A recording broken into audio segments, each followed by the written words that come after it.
नमस्कार दोस्तों। काफ़ी दिनों से मैं भी चाह रहा था कि अध्यापक भर्ती परीक्षा L1 और L2 के संबंध में आपसे बात करूं, तो कुछ दिन बुखार के चलते नहीं कर पाया। रीट की पात्रता परीक्षा फरवरी के लास्ट में 27-28 तारीख को हुई। उसके बाद से ही प्लान चल रहे थे और आपने भी काफ़ी बार कह दिया, सर एक अच्छी सी स्ट्रेटजी बता दीजिए, अच्छे से एक सामग्री के बारे में थोड़ा आइडिया दे दीजिए, कुछ कॉमन बातें बता दीजिए। चूँकि गवर्नमेंट ने डेट भी घोषित कर रखी है जनवरी में, 21 जनवरी, और अब ऐसी स्थिति में हमारे पास में 10 महीने का समय है। इसको कैसे मैनेज करें बढ़िया तरीके से कि हमारा सिलेक्शन जो है सुनिश्चित हो सके। तो आज हम बात करेंगे अध्यापक भर्ती परीक्षा पर, ठीक है। अब देखिए, इसमें हम बहुत डिटेल से आज चीज़ें समझने वाले हैं। अध्यापक भर्ती परीक्षा में 3 बिंदुओं पे हम बात करेंगे। भर्ती परीक्षा जनवरी 2026, ठीक है। तकरीबन 10 महीने आपके पास में पड़े हैं। अगर अप्रैल से शुरू करें, अप्रैल, मई, जून, जुलाई, अगस्त, सितंबर, अक्टूबर, नवंबर, दिसंबर, जनवरी, ठीक है। 10 महीने का टाइम पड़ा है पूरा। और 10 महीने में अध्यापक भर्ती परीक्षा के संबंध में हम 3 बिंदुओं पे बात करेंगे। सबसे पहले कुछ सामान्य बातें देखेंगे कि सभी को ध्यान रखनी है, और उसके बाद में देखेंगे पाठ्यक्रम रणनीति क्या होनी चाहिए, आप किस तरह से सुबह से शाम तक किस तरह से अपनी दिनचर्या सेट करें, और तीसरा पाठ्य सामग्री को कैसे मैनेज करें, ठीक है, सिलेबस सहित। इसको आज हम समझेंगे। इस पूरे सेशन में इन 3 बिंदुओं पे बात की जाने वाली है, ठीक है ना। तो रणनीति और सामान्य बातें तो हम इसमें ही कर लेंगे, फिर पाठ्य सामग्री आएगी तब हमारे पास में पीपीटी बनी हुई है, इसमें देखेंगे सिलेबस के अंदर किसके लिए क्या चीज़ें कैसे करनी है, ठीक है। सबसे पहले हम कुछ कॉमन चीज़ें डिस्कस कर लेते हैं, सामान्य बिंदुओं पे बात कर लेते हैं कि ध्यान क्या रखना है, ठीक है। देखिए, सबसे पहली बात ध्यान ये रखना है कि अब यहाँ पे स्टूडेंट 2 टाइप में बंट जाएंगे। एक ऐसे स्टूडेंट होंगे जो कोचिंग जाएंगे, बैच ज्वाइन करेंगे, कोई बैच ज्वाइन किए हुए चल रहे हैं, और कुछ ऐसे होंगे जो नॉन कोचिंग होंगे, जो या तो कोचिंग कर चुके हैं या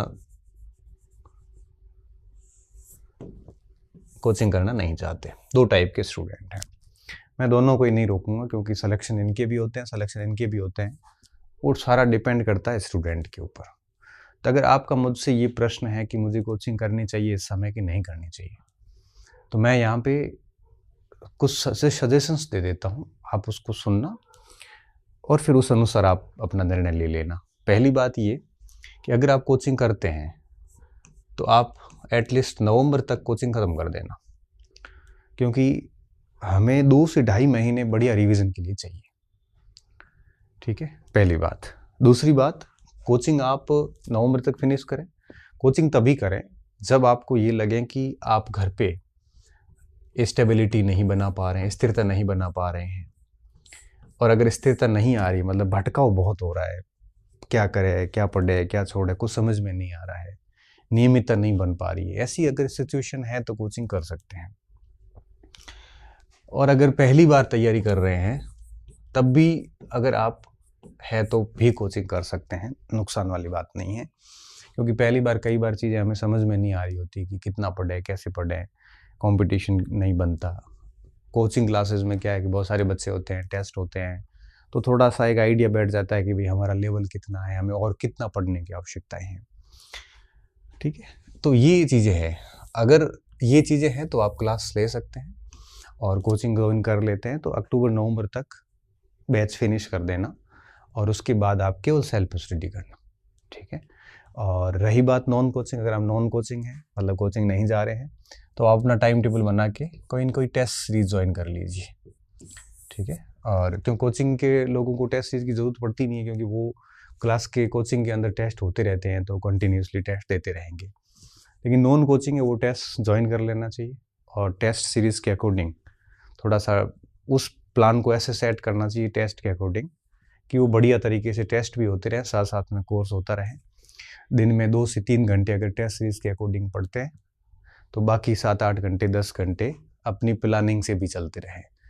ये कौन कर सकता है? नॉन कोचिंग जिसने पहले बहुत अच्छे से तैयारियां कर रखी है या कोचिंग का काम पहले उसने पूरा कर लिया है, तो फिर वो नॉन कोचिंग वाले स्टूडेंट हो जाते हैं। तो इस समय ये कहना कि भाई नहीं कोचिंग नहीं करना है या कोचिंग करना ही है, तो ये दोनों अतियाँ गलत है। मैं कहूँ कोचिंग नहीं करना है, ये बात भी गलत है क्योंकि कई बच्चों को बहुत ज़रूरत होती है। मैं कहूँ नहीं कोचिंग करना ही है, ये भी गलत है क्योंकि कईयों को ज़रूरत नहीं होती। ये सब स्टूडेंट के ऊपर डिपेंड करता है, ठीक है। तो पहली बात तो ये, तो अगर करते हो, नहीं करते हो तो इश्यू नहीं, अगर करते हैं तो एटलीस्ट आप है वो नवंबर तक इसको फिनिश कर दें। पहली बात आपको इस चीज़ का स्पेशली ध्यान रखना है। दूसरा, अगर आप कोचिंग कर रहे हैं तभी इस समय आपको टेस्ट वेस्ट की आवश्यकता नहीं है क्योंकि कोचिंग क्लासेस में टेस्ट होते रहते हैं, कोई भी कोचिंग हो राजस्थान का। अगर आप कोचिंग नहीं कर रहे हैं तो कोई टेस्ट सीरीज ज्वाइन कर लो और टेस्ट को डेली 2 से 3 घंटे टेस्ट की प्लानिंग को टाइम दीजिए और बाकी टाइम शेष जितना भी समय बचता है वो आप अपनी जो आगे अपन रणनीति पे बात करेंगे उसके अकॉर्डिंग आप आगे तैयारी शुरू कर दीजिए, ताकि 10 महीने बढ़िया तैयारी हो जाएगी तो हमारा सिलेक्शन हो जाएगा। इसके अलावा मटेरियल जो होता है उस पे हम आगे बात करेंगे कि अगर कोचिंग पढ़े हैं तो कोचिंग ने आपको खूब सारा अच्छा मटेरियल दिया होगा, नहीं पढ़े हैं तो आपके पास में नोट्स या किताबें जो भी है आपका अपना मटेरियल होगा, उस पर भी हम आगे वो डिस्कस करने वाले हैं, ठीक है। ये कॉमन बात तो ये थी। दूसरी कॉमन बात ये समसामयिक, इसको हम अक्सर हल्के में लेते हैं, जिसको हमें नहीं लेना चाहिए। इसको आप जनवरी 25 से शुरू कर दीजिए। आप मुझे अब ये मत पूछना कब से शुरू करें, जनवरी 25 से शुरू कर दीजिए और राजस्थान का करंट स्पेशली आपको बढ़िया तैयार करना है।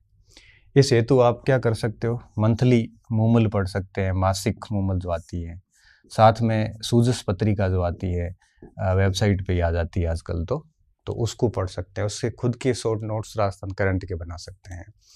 उसमें क्या, जैसे राजस्थान के खेल खिलाड़ी है, राजस्थान की जन कल्याणकारी योजनाएं हैं, राजस्थान से संबंधित पर्सन इन न्यूज़ है, प्लेसेज इन न्यूज़ हैं, नई बुक्स हैं, राजस्थान के अंदर जो भी कोई इकोनॉमिक समिट हुआ है या कोई राजस्थान के लोगों को खेल वगैरह में नेशनल लेवल या इंटरनेशनल लेवल पे कोई परफॉर्मेंस हुई है, तो ये आप है वो जनवरी से नोट्स बनाने इसके शुरू कर दें, ठीक है। मैं इसकी एक क्लासेस जल्द ही शुरू कर दूंगा राजस्थान समसामयिकी की, जो मेरे इसी चैनल पे होगी। सप्ताह की एक क्लास लूँगा, लेकिन आप उस क्लास के भरोसे न रहें, आप अपने लेवल पे मंथली ये अभी से शुरू कर दें।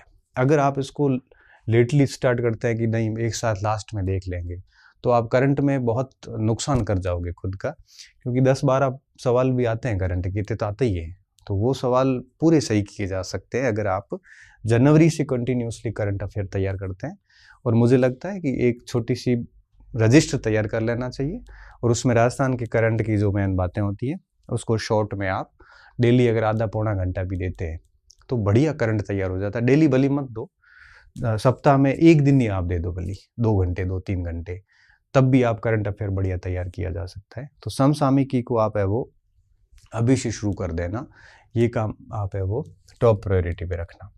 इसके अलावा जो ज्योग्राफी का मैटर है राजस्थान का, तो वो आपके अभी वही पढ़िए जो 33 जिलों के बेस पे था। तो क्योंकि अभी तक देखो क्षेत्रफल पता नहीं है, बाउंड्री पता नहीं है, और मान लो 41 के बेस पे कोई एक आधा प्रश्न इधर उधर होता है तो कोई बड़ी बात नहीं है, आप आराम से उसको कर लोगे। आप तो नए जिलों में केवल इतना ही ध्यान रखें कौन सा जिला किससे अलग हुआ है, कुल कितने जिले हैं, कौन सा जिला किस संभाग में, इतनी सी बातें याद रख लेना। बाकी वही पुरानी ज्योग्राफी देखनी है और इतिहास वगैरह में तो कोई बड़ा फर्क पड़ता नहीं है, तो दिक्कत वाली बात नहीं है, ठीक है। इसके अलावा RBSC और जो Rajasthan board of secondary education की जो किताबें हैं, क्योंकि इसमें अभी NCERT चल रहा है पूरा, ठीक है, तो इन किताबों को बेस बनाएं। ये बेस बनाना ज़रूरी है क्योंकि इन किताबों से एक बड़ा भाग पेपर का जो है वो पूछ लिया जाता है। देखो ये एक बेसिक सामान्य बात है, तो सभी को ध्यान रखनी है। इसके अलावा अगर आप देखोगे तो कम से कम परीक्षा तक आप 3 से 4 बार बढ़िया सिलेबस भी है वो पूरा करें, और सिलेबस का कोई भी हिस्सा इस भरोसे नहीं छोड़े कि ये मुझे आता नहीं है, ये बाद में कर लूँगा, ये बाद में। कई बार हम क्या गलती करते हैं, हम वही टॉपिक बार-बार पढ़ते रहते हैं जो हमें अच्छे आते हैं। जो नहीं आते उसको अपन इग्नोर करते हैं, करते जाते हैं। लास्ट में ऐसी स्थिति आती है कि हम कुछ भी ठीक से नहीं कर पाते। और अगर आप सिलेबस का एक बड़ा हिस्सा टालते रहोगे ना कि बाद में, तो अंदर कॉन्फिडेंस है ना लूज़ रहेगा। एक ऐसी फीलिंग आएगी जैसे कहीं न कहीं मेरे अंदर बड़ी कमज़ोरी है। तो सिलेबस का एक हिस्सा इस तरह से फॉरवर्ड मत करना कि बाद में करूँगा। जो पोर्शन टफ है अभी आपके लिए, वो आज से शुरू कर दो। जो सिंपल है वो तो आप बाद में भी कर लोगे। जो बेहद टफ है, किसी को जैसे गणित नहीं आती, तो अभी से उस पे लग जाओ। किसी को आईसीटी नहीं आती, उस पे अभी लग जाओ आप, ठीक है? तो 3-4 बार पाठ्यक्रम करें और कोशिश करें 100% ही पाठ्यक्रम देखें इस बार, क्योंकि टाइम खूब पड़ा है और अगर 3-4 बार इसको बढ़िया से तैयार किया जाए तो दिक्कत नहीं है। इसके अलावा आपको एक बिंदु और इसमें ध्यान रखना है, वो ये कि बहुत अधिक गहराई में ना जाए। कई बार हम क्या करते हैं, हम मार्केट का हिस्सा बन जाते हैं। कैसे? कि जैसे मान लो मैं कोई लेखक हूँ, ठीक है? वो मुझे मेरा किताब बेचनी है, तो मैं क्या करूँगा, मैं आरपीएससी के या हाल ही में राजस्थान गवर्नमेंट की परीक्षाओं में कोई ऐसा कठिन सवाल निकाल के लाऊंगा 2-4, जो राजस्थान के किसी बच्चे से वैसे सही होगा नहीं और पढ़ते तब भी नहीं होता। ऐसा सवाल लाऊंगा और उसको मेरे सोशल मीडिया जितने भी हैंडल्स है यूट्यूब वगैरह पे, वो सवाल काट के और मेरे कंटेंट से अगर वो सवाल आया है तो मैं वहाँ से बताऊंगा, देखो मेरी किताब से प्रश्न आया हुआ है या मेरे कोर्स से प्रश्न आया, एक आधा प्रश्न। पूरा पेपर दाए तो दिक्कत नहीं है, एक आधा सवाल ऐसे लाएंगे। अब हम टेंशन में आ जाते हैं, हम फिर करने लगते हैं यार ये बदलता पैटर्न है पता नहीं, तो फिर बच्चा डर जाता है। और बच्चा डरने के बाद क्या करेगा, उस पुस्तक को खरीदेगा। अब उस पुस्तक को खरीदने के बाद में फिर उसका पूरा दिमाग खराब होगा और वो सारे तथ्य भी इतने याद नहीं होते। इसलिए जब सिलेबस बहुत बड़े हो, जैसे अध्यापक में है, तो जब सिलेबस बड़े होते हैं तो गहराई की उम्मीदें नहीं रखी जाती, क्योंकि जितना आप डेप्थ गहराई में जाओगे, अब आपको पता है राजस्थान जीके पूरा है, आईसीटी पूरा है, साइकोलॉजी पूरा है, मेथड्स पूरे हैं, सब्जेक्ट्स टीचिंग सब्जेक्ट्स पूरे हैं और एजुकेशन सिनेरियो पूरा है, आरटीई है, क्या क्या याद करोगे। इतना अधिक डेप्थ में जाने की बिल्कुल आवश्यकता नहीं है। इतना अधिक डेप्थ में जाने से आपके कई सारे पोर्शन छूट जाएंगे। इससे बेहतर है कि इसको बेहद ही सिंपल तरीके से पढ़िए। 10वीं 12वीं तक का लेवल बहुत होता है, L1 के लिए 10वीं तक का, L2 के लिए 12वीं तक का। इससे ज़्यादा बाल की खाल निकालने से अल्टीमेटली लॉस आपको है, क्योंकि किसी भी विषय का अंत नहीं। अगर आप सोचते हो कि हम पूरा याद कर लेंगे, पूरा कभी होता ही नहीं किसी चीज़ का। आपको मैं फंसा सकता हूँ, मुझे कोई और फंसा सकता है, उसको कोई और फंसा सकता है, क्योंकि अंत नहीं है, अंत बिल्कुल नहीं है। मतलब चीज़ें असीमित हैं। इसलिए गहराई में ना जाके एक बेस बना दें कि भाई हमारे इस पाठ्य वस्तु में जितना है उतना हम पढ़ लेंगे, बस। ऐसा नहीं होगी इसमें थोड़ा कम, मैं थोड़ा और 2 किताबें ला के पढ़ता हूँ, थोड़ा और ये प्रश्न पता नहीं कहाँ से आ गया है, मैं और किताबें लाऊंगा। इस और के चक्कर में आप फेल हो जाएंगे। कोशिश करिए, इतना ज़्यादा आपको गहराई में जाने की आवश्यकता बिल्कुल भी नहीं है, ठीक है? और 100% सिलेबस पढ़े, 3-4 बार पाठ्यक्रम कम से कम परीक्षा तक कर लें, गहराई में बहुत अधिक ना जाएं, आरबीएससी को बेस बनाएं, इनके ब्रीफ ना लें। इनके मार्केट में कई सारे ब्रीफ आते हैं, ऐसी किताबें आती जिन्होंने 6ठी से 12वीं किताब सब्जेक्ट्स को ब्रीफ कर लिया है, शॉर्ट में निपटा दिया। ऐसा मत करना, क्योंकि एनसीईआरटी की और इन किताबों की खास बात और खूबसूरती ये होती है कि इनमें फैक्ट भले कम हो, लेकिन फैक्ट के आगे पीछे कुछ कहानियाँ होती, कुछ पैराग्राफ्स होते हैं। वो पढ़ने के बाद वो फैक्ट हमें अच्छे से समझ में आता है। हम क्या करते हैं, ये गाइड के लोग क्या करते हैं, वो कहानियाँ हटा देते हैं, केवल फैक्ट अंदर डाल देते हैं। फिर फैक्ट पढ़ने के लिए ये थोड़ी करें, फिर वो फैक्ट याद भी नहीं होते। बेहतर ये है कि किताबें खुद रखें पास में और जो सिलेबस मैच करता है उसको अंडरलाइन कर दें, वो टॉपिक लगा लें और आप उस टॉपिक को पढ़ के शॉर्ट में खुद कर लें, वो सबसे बढ़िया रहता है। तो ये कुछ ऐसी सामान्य बातें हैं जो आपको ध्यान रखनी है, ठीक है? तो मैंने कोचिंग की बात कर ली, करंट अफेयर्स की बात कर ली, नया भूगोल पढ़ना, पुराना पढ़ना, उस पर बात कर ली, आरबीएससी को बेस बनाना, कितनी बार पाठ्यक्रम करना है, और ये सारी बातें जो थी गहराई में ना जाए, ये सारे बिंदु पे हमने डिस्कस कर लिया, ठीक है? अब बात करते हैं थोड़ा सा क्या रणनीति रखें इस पूरे की, और फिर लास्ट में बात करेंगे कि किस विषय वस्तु के लिए क्या क्या सामग्री यूज की जा सकती है। ठीक है, तो देखिए ये मोटी मोटी बातें आपको, कॉमन बातें मैंने बता दी है। बाकी तो सारी चीज़ें मैं हम पहले ही बता चुके हैं कि भाई लाइब्रेरी वगैरह जाते हो तो वहाँ डिस्टर्ब हो रहा तो मत जाइए, रूम में पढ़ लीजिए, एकांत रहिए, सोशल मीडिया का यूज़ ना करें। वो कॉमन बातें हैं, वो तो आप सभी को हम 50 बार कह चुके हैं। फिर भी अगर हम नहीं समझते हैं तो फिर वो आपकी प्रॉब्लम है। बाकी हम हमेशा कहते हैं कि सिर्फ़ और सिर्फ अपना समय इस समय किताबों को दें, अपना समय सिर्फ स्टडी को दें, क्योंकि इन कमेंट्री की दुनिया में घुस जाओगे, बॉल बाय बॉल कमेंट्री में, तो लॉस अल्टीमेटली आपको ही होता है, मिलना कुछ नहीं है और समय चला जाएगा। ये 10 महीने कैसे जाएंगे पता भी नहीं चलेगा आपको, इतना भागता हुआ समय निकलेगा ना, अंदाजा ही नहीं है आपको। ठीक है ना, इसलिए टाइम का वो सदुपयोग करें, पूरा यूटिलाइज करें टाइम को। और बाकी बातें और कई समस्याएं आपको आएगी, हम समय समय पे वीडियोस बनाते रहेंगे, लेकिन ये कुछ ऐसी बातें हैं जो इन दिनों मेरे से बच्चों ने पूछी है।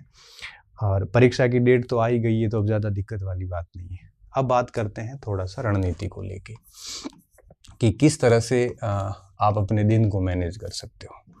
अब मेरा क्या है कि थोड़ा सा रहता है कि मैं हमेशा एक स्ट्रेटजी पे चला हूँ। कभी भी परीक्षा की तैयारियाँ करी है तो एक प्रॉपर स्ट्रेटजी रखी है, बिना स्ट्रेटजी मेरे से पढ़ाई होती नहीं है। मैं भी वही बात करूँगा। तो देखिए जैसे मैं क्या करता, जैसे प्रथम, अब देखो हम सुबह का शिफ्ट ले लें एक, ठीक, जैसे सुबह सुबह पढ़ लिए बढ़िया, और दिन की पढ़ाई हो गई और रात्रिकालीन हो गई। ठीक है, अब देखो 3 समय होते हैं बच्चे के पास पढ़ने के लिए। ठीक है, मॉर्निंग का जो टाइम होता है वो थोड़ा ऐसा इंटरेस्टिंग टाइम होता है कि उसको आप किसी भी चीज़ को बढ़िया से याद कर सकते हैं। इस समय फ्रेश माइंड होता है। जैसे कोई बच्चा सुबह 4 बजे उठ गया, अब 4 बजे उठने के बाद अगर वो 5 बजे पढ़ने बैठता है और 11-12 बजे तक पढ़ लेता है, बीच में नाश्ता खाना होता रहेगा, छोटा मोटा काम तो चलता रहता है वैसे। अब वो 5 से 12 का मतलब होता है कम से कम 7 घंटे, 2 घंटे निकाल दो तो 5 घंटे पढ़ाई हो जाती है।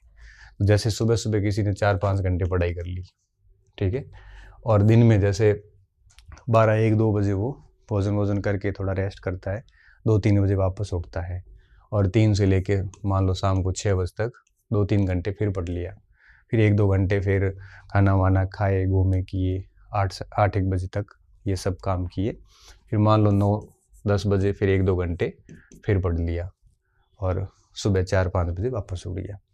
तो इस तरह से अगर कोई देखते हैं तो 4-5 घंटे ये हो जाते हैं, 2-3 घंटे 1-2 घंटे ये हो जाते हैं, तो 2 और 2 4 और 4 8, 10-12 घंटे पढ़ाई एक सामान्य बच्चा इस हिसाब से कर सकता है। अब उसको करना क्या चाहिए, जहाँ तक हालांकि हर व्यक्ति की अलग स्ट्रेंथ होती है, फिर भी मैं बताना चाहूँगा। देखो एक पार्ट तो आप राजस्थान जीके को दे दीजिए, क्योंकि ये जो राजस्थान जीएस को टाइम देना क्यों ज़रूरी है, इसकी अहमियत मैं बताता हूँ। पहले लिख लेते हैं अपन। देखो सबसे पहली बात, राजस्थान जीएस के अंदर क्या क्या लिया है। देखो इतिहास आ जाता है, संस्कृति आ जाती है, और राजस्थान का भूगोल आ जाता है। इसके अलावा भी आपके राजस्थान की भाषा साहित्य आ जाती है, इसमें राजस्थान की समसामयिकी आ जाती है ना। ये सारा का सारा राजस्थान का है। इसको इम्पोर्टेंस देना क्यों ज़रूरी है, इसके पीछे कारण समझिए। अब पूरा पेपर होता है 300 अंकों का, ठीक है। अब 300 अंकों में से अगर अपन L1 की बात करें तो L1 वाले के लिए राजस्थान जीके का जो रोल है वो लगभग 160 प्लस का है, लगभग 160 प्लस अंकों का है, 50% से अधिक ये है। और अगर L2 की बात करें तो L2 में थोड़ा सा कम है। कम क्यों है, क्योंकि जैसे 100 की जगह 80 हो जाता है, और फिर उधर आपके थोड़ा सा 50 के हिसाब से हो जाता है। तो लगभग आपके यूँ कहिए कि इसमें भी 130 के आसपास का रोल L2 में भी आ जाता है, ठीक है। तो ये कोई कम रोल नहीं है, ये ज़बरदस्त रोल है राजस्थान जीके का। अब आप देखिए, अगर आपका सुबह सुबह के 4-5 घंटे का जो टाइम है, उसमें अगर ये सारा राजस्थान का आप राजस्थान के अंदर राजनीति विज्ञान भी आ जाती है, सारा आता है राजस्थान अध्ययन। राजस्थान अध्ययन का मतलब है सब उसमें। तो मॉर्निंग में अगर आप बहुत बढ़िया से राजस्थान जी के पढ़ते हैं तो इसका मतलब क्या हुआ, मतलब ये हुआ कि 12 बजे तक आपकी हर दिन 50% से अधिक तैयारी हो गई, क्योंकि 150 का तो रहता ही है राजस्थान जी के। अब आप सोचिए कि सुबह 12 बजे तक आपकी भर्ती परीक्षा जिसकी आप तैयारी कर रहे हैं उसकी आधी तैयारी आप कर चुके हैं। इससे बढ़िया क्या हो सकता है कि, क्योंकि जनरली हम मित्रों से भी मिलते हैं ना, तो सारा काम 12 बजे के बाद ही होता है, 12 बजे से पहले जनरली पढ़ाई करते हैं। तो 50% तैयारी अगर आप सुबह सुबह ही कर लेते हैं, और ये ऐसा पोर्शन है जहाँ से आप बच्चे 80 से 90% सवाल भी राजस्थान जीके के सही कर लेते हैं। ठीक है, तो आगे इनकी किताबें क्या रखनी है वो अपन पाठ्य वस्तु में बात करेंगे। तो मॉर्निंग में आप पूरे राजस्थान जीके को भरपूर समय दे दीजिए, कोई दिक्कत वाली बात नहीं है। ठीक है, अब बात करते हैं दिन में क्या करना है। दिन में आप क्या कर सकते हैं, विद्यालय विषय रख सकते हैं। ठीक है, विद्यालय विषय को देख लो। अब देखो, विद्यालय विषय के अंदर दो चीजें हैं।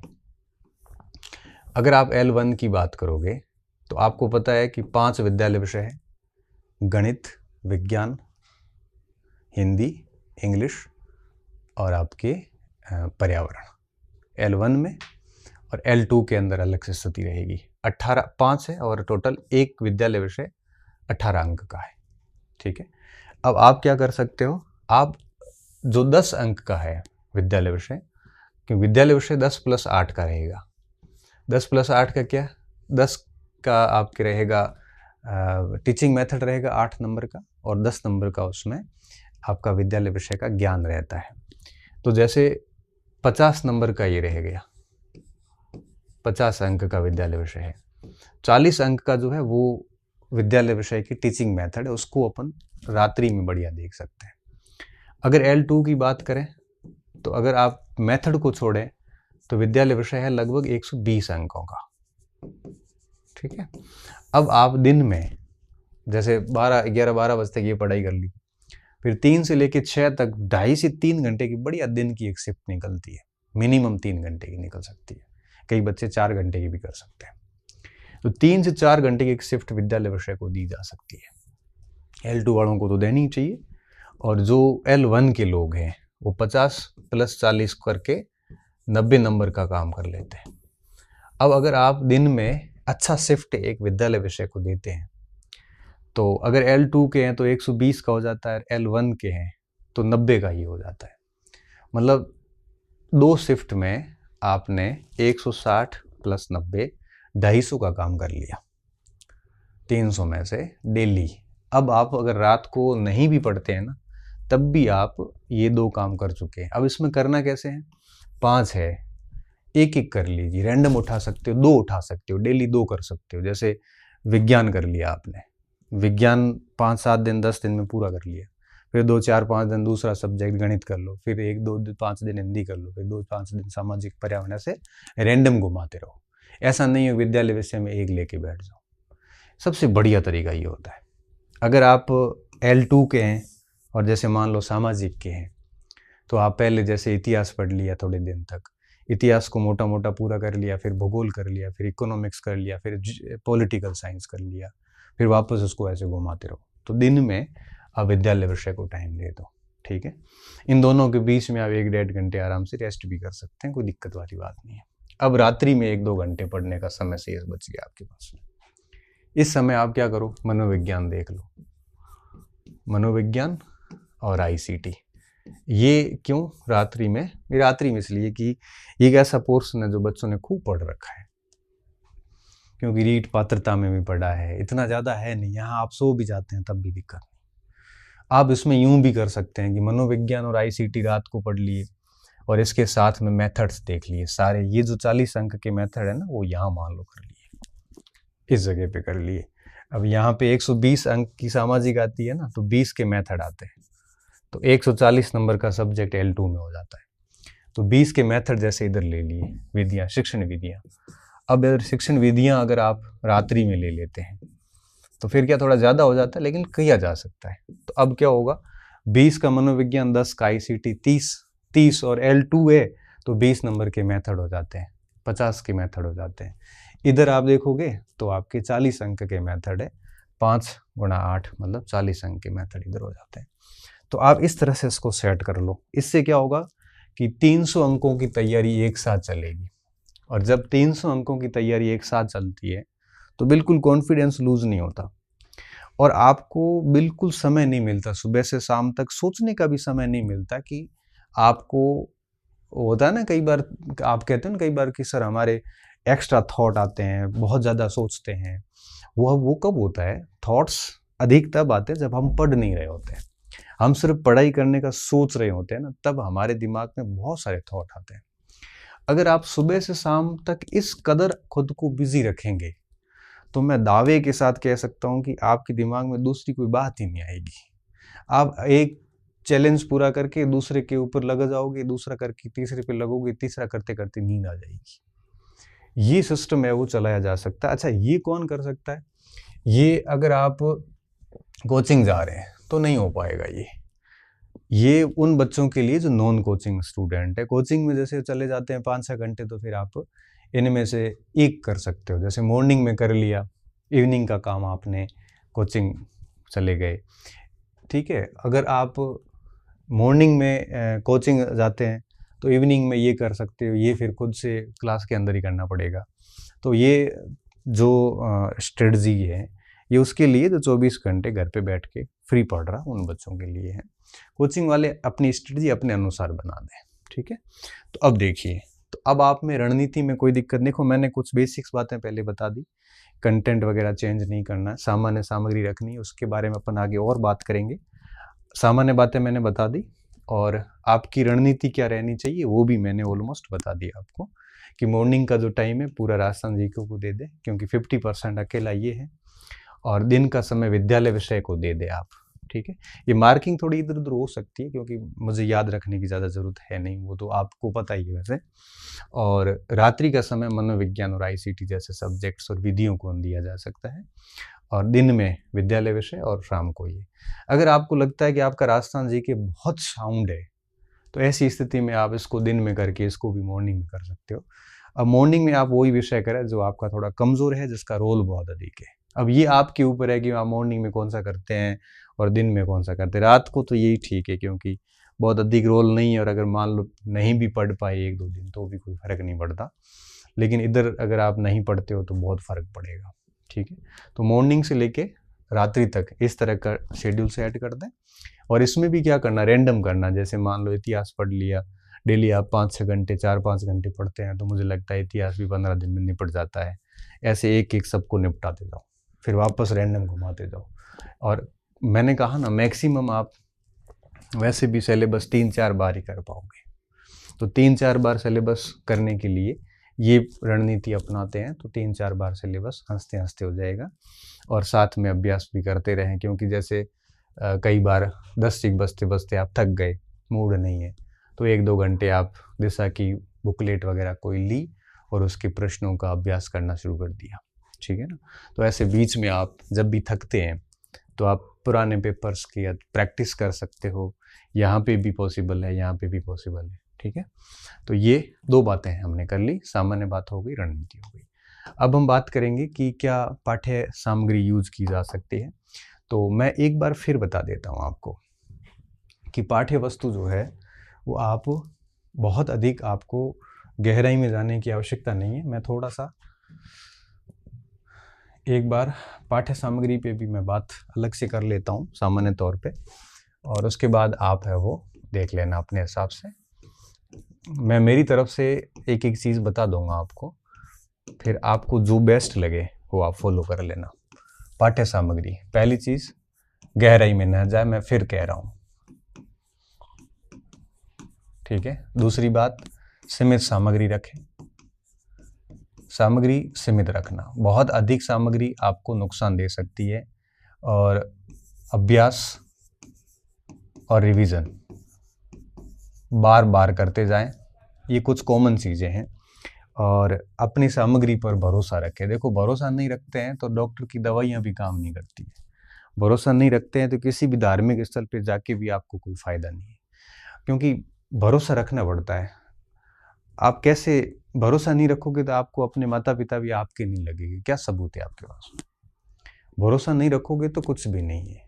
बिना भरोसे के ना तो शिक्षक काम का है, बिना भरोसे के ना आपकी किताबें काम की है, बिना भरोसे के कुछ भी काम का नहीं, बिना भरोसे के खुद व्यक्ति भी खुद के काम का नहीं आता। इसलिए भरोसा रखना बहुत ज़्यादा ज़रूरी है। आपके पास में जो भी सामग्री है भरोसा करिए, बार बार आप नई सामग्री बदलना मत। हर दिन नई सामग्री ला के काम करोगे तो मारे जाओगे, ठीक है। आरबीएससी को राजस्थान बोर्ड के अंदर जो किताबें चल रही है अभी, किसकी चल रही है? एनसीईआरटी। अब ये प्रश्न मेरे से कई बच्चे पूछते हैं, मेरा माथा खराब हो जाता है कि सर एनसीईआरटी पढ़ेगा आरबीएससी पढ़े।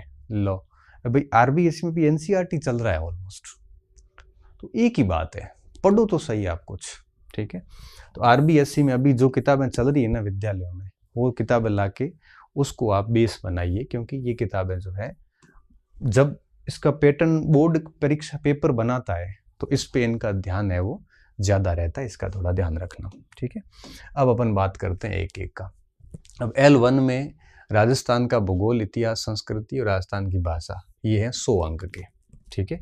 यही L2 में यहाँ पे लिखा हुआ आएगा 80 अंक। किसमें? L2 में। अब ये मुझे लिखने की बार बार जरूरत नहीं है। अब देखो इसमें क्या करना है, राजस्थान का जैसे भूगोल है, अब भूगोल में आपने कोई एक किताब पढ़ रखी है, जैसे मान लो किसी ने नाथ पढ़ ली है, या किसी ने गंगानगर के संजय जी चौधरी की किताब पढ़ रखी है, या फिर किसी ने मान लो और कोई किताब अन्य कोई स्रोत है, धिंदवाल जैसे किसी ने पढ़ रखी है, तो आप उसी को कंटिन्यूसली करिए। अब आपको तीनों किताबें लाने की जरूरत नहीं है इसमें, या एक किताब ले लो। अब आप कहोगे सर 51 जिले हैं, 41 जिले हैं, मरण दो ना, क्या 51 41 51 फंसे हुए आप। कोई भी एक किताब ले लो, अपडेट नहीं देखना नया है कि पुराना है, लेके और आप इसके ये सारे चैप्टर अच्छे से पढ़ लीजिए। आपने पहले भी पढ़े, उसी को वापस कर लीजिए, कोई दिक्कत वाली बात नहीं। एक किताब में सारा कुछ लगभग कवर हो जाता है, ठीक है। इसके साथ साथ आपको राजस्थान की भाषा, इसके लिए 6ठी से 10वीं तक का जो राजस्थान अध्ययन की किताबें हैं वो साथ में रखिए। वो साथ में इसलिए रखना ज़रूरी है कि मान लो आपने ये किताब पढ़ ली, इनमें से कोई एक्स्ट्रा फैक्ट मिलता है, उन किताबों में ऐड कर दो, ताकि क्या बार बार ये किताब आपको पढ़नी नहीं पड़ेगी। अगर आपके पास में राजस्थान ज्योग्राफी की किसी संस्थान के नोट्स हैं, मेरे भी नोट्स हो सकते हैं, किसी अन्य संस्थान के भी हो सकते हैं, कोचिंग के हो सकते हैं, तो आप क्या करो, इन सारी किताबों की ज़रूरत फिर नहीं है। उस नोट्स के साथ में 6ठी से 10वीं राजस्थान अध्ययन देख लो, राजस्थान अध्ययन के भूगोल के चैप्टर देख लो, उसमें से कोई नया फैक्ट मिल रहा है तो आपके नोट्स में अपडेट कर दो। इससे अलावा कोई काम नहीं करना है आपको, ठीक है। तो राजस्थान भूगोल में नाथ है, संजय चौधरी है, धिंदवाल है, सिखवाल है, जो भी आपके पास में हो, या आपके पास में कोई नोट्स हो, बस। अब आपको बहुत ज़्यादा, अब इन सभी में से रखनी एक ही चीज़ है आपके पास में, और साथ में ये 6ठी से 10वीं राजस्थान अध्ययन देख लेना। उनमें जो कोई नया फैक्ट हो तो अपने नोट्स में अपडेट कर दो, बस। राजस्थान के भूगोल में यही करना है, ये नहीं देखना है कि नया है कि पुराना है, कोई फ़र्क नहीं पड़ता एक आधे सवाल का। सिर्फ जिलों की रिपोर्ट तैयार कर दो कि कौन से जिले नए बने हैं और कौन से जिले से कौन सा जिला अलग हुआ है, इतना ध्यान रखना है। इससे ज़्यादा इसमें आप क्या ही ध्यान रखोगे एक्स्ट्रा, ठीक है। ये भूगोल की बात होगी। अब बात आती है इतिहास की। इतिहास में नया पुराना कुछ है नहीं। इतिहास में भी वापस वही 6ठी से 10वीं तक की जो राजस्थान अध्ययन है, ये तो आपको लेना ही लेना है। इसके अलावा अगर आपके पास में कोई नोट्स है, मेरे भी हो सकते हैं, किसी के पास में और कई संस्थानों के हो सकते हैं, या फिर आपने नोट्स नहीं पढ़े बल्कि आपने कोई गाइड पढ़ी है, वो गाइड मैंने आपको बताई नाथ की हो सकती है, वो गाइड आपके इसकी धिंदवाल की भी आती है, सिखवाल की भी आती है, बहुत सारी गाइड्स वगैरह मार्केट में आती है। बस जो भी पढ़ो, या ये पढ़ लो या गाइड है तो एक आधी गाइड देख लो, फ़र्क कुछ भी नहीं पड़ता, लास्ट में जाके सवाल उतने ही आते हैं। और या फिर आपके पास में कोई संदर्भ ग्रंथ है, जैसे मान लो हुकुमचंद जैन, नारायण माली का हो, या फिर कोई आरपी व्यास की किताबें वगैरह है, तो उनमें थोड़ी दिक्कत आती है। दिक्कत ये आती है कि फिर शॉर्ट में नोट्स नहीं किए तो लास्ट टाइम में रिवीजन में करने में समस्या होती है। बस बात ये ध्यान रखना कि अगर नोट्स है तो आप 6ठी से 10वीं की किताब के साथ में 1-2 दिन बैठ के पूरा मिला लो, कोई नया फैक्ट होता है तो नोट्स में ऐड कर दो, गाइड पढ़ रहे हैं तब भी 6ठी से 10वीं तक की किताब से मिला लो। और संदर्भ ग्रंथ पढ़ने वाले बच्चों की संख्या भी कम है, और मुझे लगता है कि परीक्षाएं सर पे आती है तो संदर्भ ग्रंथ पढ़ने भी नहीं चाहिए। अब ये नोट्स आपके या तो कोचिंग संस्थान के हो सकते हैं, खुद की बनाई हुई भी हो सकते हैं, बस इसको अपडेट कर लेना 6ठी से 10वीं तक। और आप अगर अपडेट कर चुके हैं तो और भी बढ़िया बात है, दिक्कत वाली बात नहीं है, ज़्यादा गहराई में जाने की ज़रूरत नहीं, सारे चैप्टर वहाँ से मिल जाते हैं। ठीक है। उसके बाद में आती राजस्थानी भाषा। ये भाषा एक राजस्थानी साहित्य की किताब आती है, उसमें मिल जाती है, और भी कई सारे राजस्थान जीके की जितनी भी किताब है संस्कृति वाली उसमें भी मिल जाती है, वहाँ इसको अपडेट कर दो। अब ये 180 नंबर का था पूरा। ठीक है। अब 100 के लिए आपने 1, 2 और ये 2 बुकलेट में काम हो गया आपका, तो 2 बुकलेट में काम हो जाएगा। तो इस तरह से किया जा सकता है। ठीक है। और इस राजस्थान इतिहास संस्कृति की मेरी भी हैंड रिटन नोट्स आएंगे, मगर उसको थोड़ा टाइम लगेगा, उसका आप इंतजार ना करें। आप अपना स्रोत अभी चुन के तैयारी शुरू कर दें, वो तो बाद में देख लेंगे अपन जैसा भी होगा। इसके बाद में देखिए, इसके बाद में आता है राजस्थान का सामान्य ज्ञान, शैक्षिक परिदृश्य और ये आरटी। अब ये L1 में है 80 नंबर का, और L2 में आता है ये मेरे हिसाब से 50 अंक का। ठीक है, ये L2 की बात है।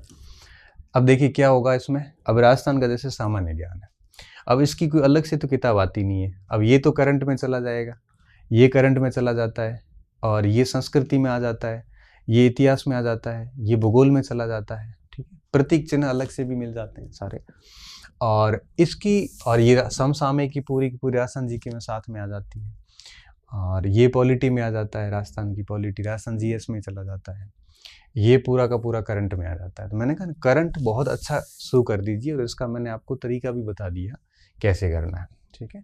अब इस हेतु आपको करना क्या है, इसकी भी कोई न कोई आपकी किताब, जैसे एक अभी मैं कल एक बच्चा किताब लाया था शाब्दी प्रकाशन की, अब मैं उसको देख रहा था तो मुझे बड़ा ठीक लगा, उसमें ये आरटी वगैरह बड़े शानदार तरीके से ये जो पोर्शन था ना, ये शैक्षिक परिदृश्य निःशुल्क एवं अनिवार्य बाल शिक्षा का अधिकार अधिनियम।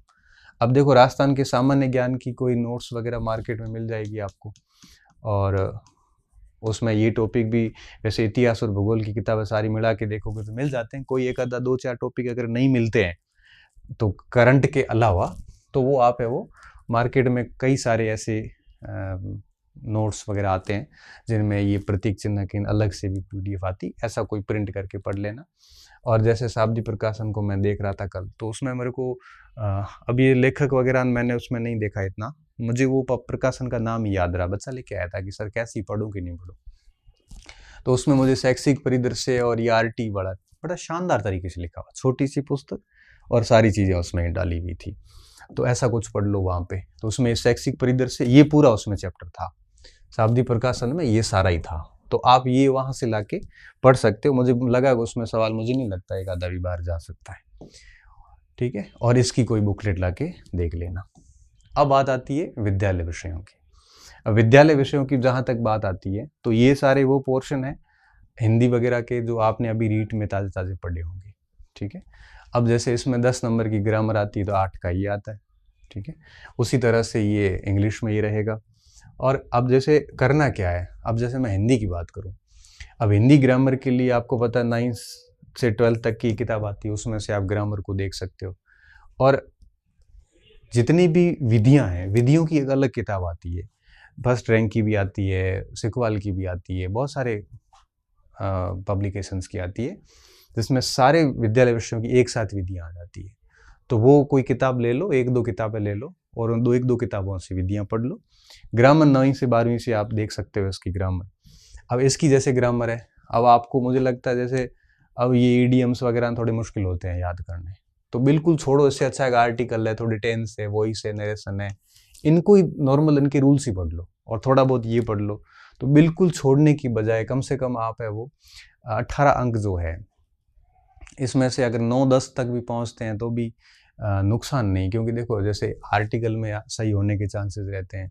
नॉर्मल आप टेंस वॉइस वगैरह देखोगे, जैसे आपने युवाम की ग्रामर पढ़ ली या लूसेंट की ग्रामर पढ़ ली, ठीक है, तो उसमें से ये 4 टॉपिक है, इन 4 टॉपिक युवाम या लूसेंट में से पढ़ के उनके रूल्स वगैरह कुछ रटा के और पीछे अगर प्रैक्टिस दी पूरी करोगे, तो मुझे लगता है कि इनमें से अगर 2 सवाल भी आते हैं तो 2-3 सवाल डेफिनेटली सही हो जाते हैं, क्योंकि कई बार इंग्लिश में प्रश्न इतना सिंपल आता है कि हम आराम से उससे उत्तर निकाल सकते हैं। और सिंपल आने के बाद अगर आपने पूरी इंग्लिश छोड़ दी तो फिर वहाँ दुख होगा कि यार थोड़ा पढ़ लेता ना तो सवाल निकल सकता था। ऐसे कर लो। और यहाँ पे किसी के नोट्स मैंने कह दिया कि इंग्लिश के तो विधियों की एक ही किताब को हिला के सारी विधियाँ एक साथ ही पढ़ लो आप, ठीक है। ऐसे विज्ञान तो ठीक है 8वीं 10वीं तक की किताबों में मिल जाता है, बाकी मार्केट में इसकी किताबें भी खूब आती हैं, इस पे मैं ज़्यादा बात नहीं करूँ। और जहाँ तक बात आती है सामाजिक की, तो सामाजिक की ये जो पार्ट है ये 6ठी 7वीं 8वीं से देख लो आप। अब देखो 6ठी क्लास की मैं बात करूँ तो 7वीं क्लास में मुगल साम्राज्य 7वीं क्लास के चौथे पार्ट में मिल जाता है। राजस्थान की अर्थव्यवस्था राजस्थान अध्ययन से मिल जाती है। ये दोनों के तीनों टॉपिक भूगोल में 6ठी क्लास में 7वीं क्लास में मिल जाते हैं, ये भी मिल जाता है। एक भी पार्ट ऐसा नहीं जो 6ठी 7वीं 8वीं में नहीं है। और राजस्थान का जो ये एक परिचय है ये राजस्थान जीएस में हो जाएगा आपका, जो सुबह सुबह मैंने कहा ना मॉर्निंग में पढ़ लीजिए वो। और रही बात ये विधियों की, तो विधियों की एक ही किताब में सारी विधियाँ वैसे ही आ जाएगी आपकी। अब इसके लिए अगर आप मैं बताऊँ कि दुनिया भर की किताबें ला ला के पढ़ोगे, अब जैसे ये मुगल साम्राज्य है, मुगल साम्राज्य को हम 80 क्लास में करवाया मैंने फर्स्ट ईयर के अंदर, कोई मतलब नहीं है। आप 7वीं कक्षा के इतिहास के चौथे पाठ पे जाइए और 5वें पाठ पे जाइए, दोनों पाठ पढ़ लीजिए, मुगल हो जाएगा आपका। वो सवाल उसमें से आ जाता है। पृथ्वी के स्तर रूप है, अगर उसको भूगोल की भाषा में पढ़ोगे तो बहुत टाइम लग जाएगा। जैसे भारत का संविधान है, अब देखो ये कितना बड़ा है पाठ, लेकिन 8वीं 7वीं 8वीं तक की किताबों में देख लो, ज़्यादा माथापच्ची करने की जरूरत नहीं है। तो इस पूरे को 6ठी 7वीं 8वीं की जो राजस्थान अध्ययन है 10वीं तक की, वो ये राजस्थान अध्ययन 5 साल की, ये 500 कक्षाओं की देख लो। और ये टॉपिक 6ठी 7वीं 8वीं की सामाजिक में जहाँ जहाँ मिलते हैं वो अंडरलाइन कर लो, उसकी प्रिंट निकाल लो और उसको है वो शॉर्ट में नोट्स बना दो। तो यहाँ से भी सवाल गलत नहीं होना चाहिए हमारा, ठीक है। और फिर मनोविज्ञान, इसमें मुझे ज़्यादा बताने की आवश्यकता नहीं है।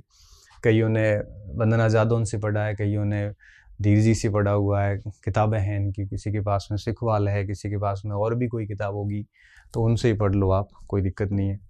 और सूचना तकनीकी की भी बहुत सारी मार्केटिंग पुस्तक आती है। सक्सेस पॉइंट की खुद की पुस्तक आ जाती है, आज आने वाली थी, मार्च के आसपास आ जाएगी, 20-22 मार्च के आसपास, वो भी पढ़ लेना आप, तो मुझे लगता है उसमें से भी बाहर नहीं जाएगा आपके, ठीक है। तो ये आपके कुछ, ये L2 का था। अब L2 जैसे सामाजिक है, तो सामाजिक के अंदर आप देखोगे तो इसमें मैं आपको बात बताता हूँ, ये जैसे ये टॉपिक है, ये 12वीं कक्षा के पहले भाग में मिल जाता है, ये 12वीं कक्षा के दूसरे भाग में मिलता है, और ये 12वीं कक्षा के तीसरे भाग में मिल जाता है। तो ये 12वीं का इतिहास है पूरा का पूरा, ठीक है। और ये जो टॉपिक है चारों, ये और 5वां ये टॉपिक, ये विश्व भौतिक भूगोल के मूल सिद्धांतों में मिल जाते हैं। और विश्व के कृषि प्रदेश वगैरह जो है, ये 11वीं या 12वीं क्लास के अंदर एक भूगोल का और भाग है समसामयिक भूगोल का, उसमें ये टॉपिक मिल जाता है, अर्थव्यवस्था और हम, उसमें ये टॉपिक मिल जाता है। तो ये भी 11वीं 12वीं के पूरे NCERT से उठाया हुआ है। ये पूरा का पूरा 9th और 10th में मिल जाता है, पूरा का पूरा, ये और ये दोनों, ठीक है। और थोड़ा बहुत कोई बुकलेट आती हो सामाजिक वगैरह की तो उससे देख लेना। और ये आपको पता है कि भारतीय संविधान के मूल विशेषताएं वगैरह जो 11th क्लास की किताब है उसमें ये पूरा का पूरा आपको मिल जाता है, ठीक है। तो ये जितना भी पोर्शन है, और इसके साथ में मुझे लगता है कि 11वीं 12वीं पे सामाजिक में हम पूर्ण रूप से निर्भर नहीं रह सकते। ये L2 का है 120 का, पूर्ण रूप से निर्भर इसलिए नहीं रह सकते, कई बार सामाजिक का पेपर थोड़ा सा टफ आता है। 11वीं 12वीं की किताबों को तो बेस बनाना ही बनाना है, साथ में थोड़ा सा आप एक मार्केट से सामाजिक की कोई गाइड या कोई नोट्स या कोई बुकलेट कोई सामाजिक की स्पेसिफिक आए तो वो ला के थोड़ी पढ़ लेना। इससे क्या होगा कि थोड़ा सा इसमें एडवांस जाना ज़रूरी है, क्योंकि NCERT कई बार इतनी अपडेट नहीं होती है। बुकलेट के साथ साथ में NCERT को भी पढ़ लेना तो दिक्कत वाली बात नहीं है, बड़े आराम से चीज़ें हो जाती है। क्योंकि जैसे इकोनॉमिक्स का जो मैटर है इसमें यहाँ बहुत कम लिखा हुआ है 9th और 10th में, तो थोड़ी सी एडवांस कोई गाइड वगैरह ला के पढ़ोगे तो थोड़ा सा अच्छे फैक्ट और कुछ मिल जाएंगे, ठीक है। ये ऐसे किया जा सकता है। तो इस प्रकार आपके पास में ऑलरेडी मटेरियल सारा ही है, फिर भी एक सामान्य चीज़ें बताने की मेरी जिम्मेदारी थी, वो मैंने आपको बता दी। मैं अंत में यही कहूँगा कि मटेरियल से भी ज़्यादा महत्वपूर्ण बात ये है कि पढ़ने वाले के ऊपर सारी कुछ कहानी निर्भर करती है कि वो कितनी बार पढ़ता है, वो कैसे पढ़ता है, वो चीज़ों को कितना बढ़िया तरीके से पढ़ता है, उनको चीज़ों पे अपनी चीज़ों पे भरोसा है कि नहीं है, ठीक है ना। इसलिए बहुत ज़्यादा कंटेंट लाने की बजाय लिमिटेड सामग्री लाइए और उसको बढ़िया तरीके से बार बार रिवीजन करिए। और बाकी बातें मैंने ऑलमोस्ट बता दी हैं। उम्मीद कर रहा हूँ आज से आप तैयारी शुरू कर देना, अपना समय ख़राब मत करना। बीच में कई सारे फंक्शंस वगैरह चीज़ें होती है, समय मत ख़राब करना, क्योंकि एक दिन भी ख़राब होता है तो आपकी रणनीति जो है ये, आप सोचिए कि एक दिन में आप कितने पीछे रहते हो। तो ऐसा कोई काम मत करना। और समय समय पर जब भी कोई दिक्कत आएगी तो हम और बात करते रहेंगे। अभी आप इस पे चलिए, कोई सीरियस इश्यूज़ आएंगे तब आगे और क्लास ले लेंगे एक। और अभी आपको इस भरोसे छोड़ के जा रहा हूँ कि 3-1 महीने वापस मैं रीट को लेके सॉरी अध्यापक मुख्य परीक्षा को लेके बात नहीं करूँगा। और इन 3 महीनों में मैं उम्मीद करता हूँ कि एक बार आप ये कोर्स पूरा कर लोगे। 3 महीनों में एक बार तो कर ही लोगे, इतनी उम्मीद के साथ और टारगेट दे के आपको जा रहा हूँ कि 3 महीने आप मेरे इस बताए हुए रूटीन पे चलोगे। और 3 महीने बाद जब मिलूँगा तब आप मुझे कहना, सर आपने जो टाइम टेबल बताया था हम 3 महीने से उसी टाइम टेबल के अनुरूप चल रहे हैं। उसके बाद हम आगे और बढ़िया तरीके से बात करेंगे, ठीक है। बहुत बहुत धन्यवाद विद्यार्थियों, अच्छे रहिए, मस्त रहिए और पढ़ते रहिए।